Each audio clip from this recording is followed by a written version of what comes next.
Good morning, students.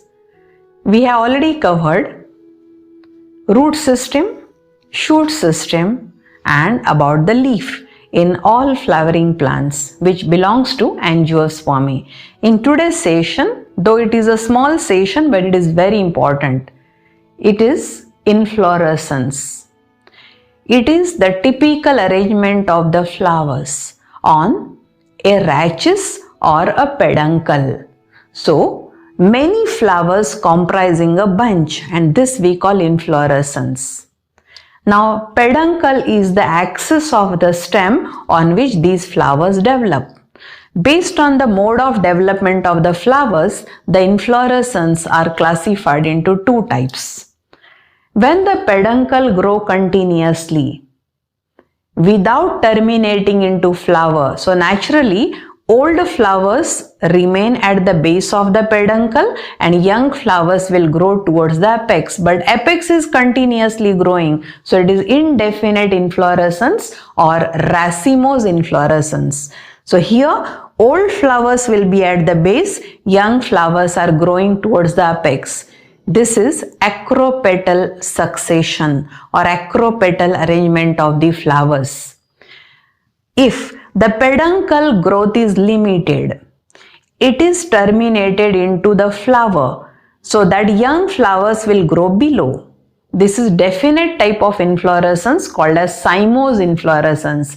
Here, the arrangement of the flower is said to be basipetal because the young flowers are to the base of the peduncle and oldest flower will remain at the apex of the peduncle.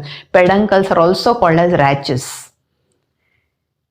Inflorescence showing features of both racemose and cymose is said to be special kind of inflorescence. Let us come to first racemose inflorescence. It is indefinite type of inflorescence because the flower bearing rachis continuously growing without terminating into flower. Flowers are arranged acropetally. Remember these 2 points under racemose inflorescence based on the length of the rachis. Racemose inflorescence divided into 3 types. Racemose inflorescence with the long rachis, racemose inflorescence with the short rachis, racemose inflorescence with the condensed rachis. Now, when the rachis is long and if the flowers are bisexual, means having androecium male part, gynoecium female part. Flowers are bisexual and pedicellate. Pedicel is the stalk of the flower.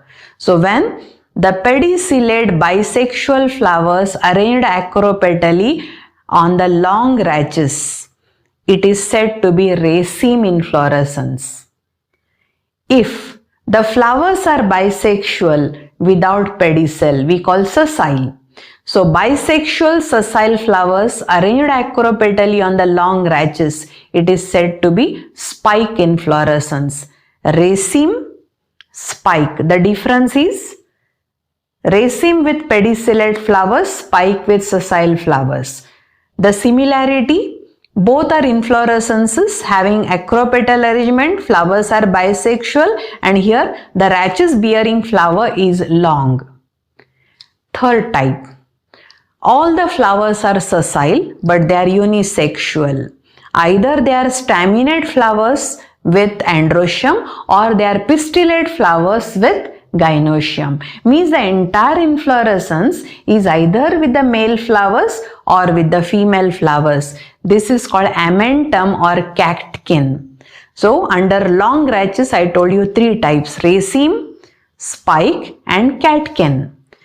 Come to the second category where rachis is short. Rachis growing continuously without terminating into flower, acropetally arranged flowers are with the long pedicel. So all the flowers are brought to the common level. This is called corymb. When the pedicel is short, having the equal length in all the flowers, so it forms a bunch. It is known as umbel inflorescence. Corymb, umbel. And the rachis is short.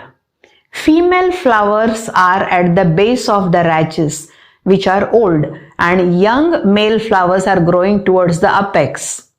And in between, there are sterile flowers to attract the insects for pollination. So here flowers are unisexual, sessile, and they arranged on the same rachis but separated by the sterile gull flowers, and the whole inflorescence covered by the soft spathe or hard bract. This is called as spadix inflorescence. Corymb, where length of the pedicel is unequal. Umbel, length of the pedicels are equal. And spadix, no pedicel, all flowers are sessile and unisexual, and the whole inflorescence covered by spadix. Come to the last category under racemose. The rachis is condensed like a disc, and on the disc florets are arranged in the center. These are small, tiny, bisexual flowers, but they are not attractive. That's why some flowers which are arranged at the periphery, these are called ray florets. These ray florets are yellowish in color, but they are sterile. They are not producing any gametes. Rather, they attract the insects for pollination. So here, two types of flowers. Fertile flowers in the center and sterile flowers at the periphery. The excellent example is sunflower. So sunflower is not one flower. It is a bunch of flowers. Okay, with this we have completed racemose inflorescence. In cymose inflorescence, what cymose inflorescence is? Rachis is terminating into a flower, and flower arrangement is basipetal, means old flowers are at the apex, young flowers are towards the base. Now here, if the rachis is unbranched, we call monocaetial cyme. Now on this single rachis which is unbranched, if the flowers are arranged only on one side, they develop along one side, it is known as scorpoid cyme. And if the flower produced alternating to each other, right left, it is called as helicoid scorpoid. Both are monocaetial cyme, scorpoid or helicoid. If the rachis terminating into a oldest flower and below that two branches will develop and both branches will end in a flower, it is a dicaetial cyme because there are two branches. So it is three flowers. Central flower is the oldest and below two flowers are of same age. Then if primary rachis terminating into flower, it is remaining as oldest flower. Below that branch, this we call secondary branch. Secondary branch also terminating into flower, producing tertiary branch. Tertiary also terminating into flowers. Like that, multiparous cyme will develop or polycaetial cyme will develop. Monocaetial, dicaetial, polycaetial. These are three types of cymose inflorescence, and under special kind of inflorescence we can see